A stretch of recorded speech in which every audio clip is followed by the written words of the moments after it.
10 milhões de habitantes. Você sabia que era esse o número de habitantes no Brasil em 1872? E que nessa época a cidade mais populosa do Brasil era o Rio de Janeiro? Pois bem, além das sociedades indígenas, essa população era composta basicamente por 3 níveis sociais: os escravos, os homens livres e a aristocracia. 2 foram os imperadores que o Brasil teve durante o período monárquico: Dom Pedro I e Dom Pedro II, pai e filho.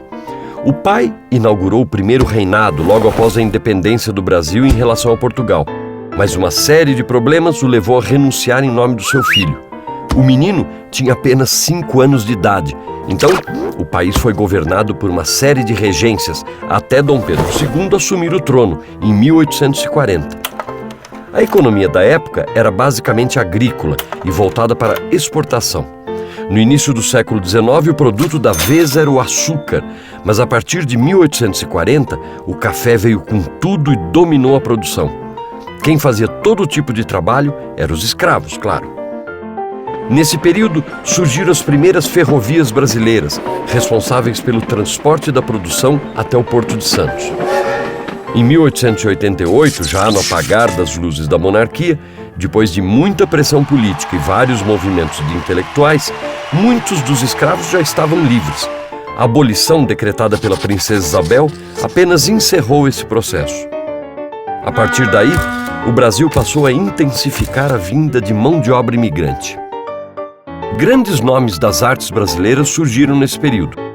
Quem não conhece? Minha terra tem palmeiras onde canta o sabiá, as aves que aqui gorjeiam não gorjeiam como lá.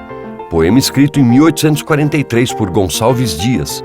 Artistas como Pedro Américo e Vitor Meirelles pintaram quadros que são referências até os dias de hoje: O Grito do Ipiranga e A Primeira Missa do Brasil.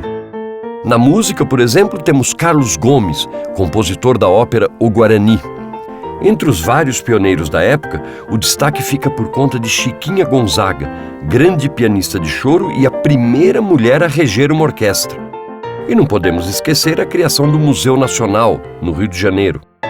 E assim, a vida ia acelerando, graças a inovações tecnológicas como a fotografia e o telefone, trazidos por Dom Pedro II, e a lâmpada elétrica.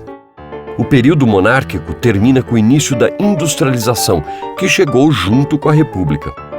E aí? Que condições criadas pelos pioneiros do período monárquico você acha que podem favorecer empreendimentos do próximo período?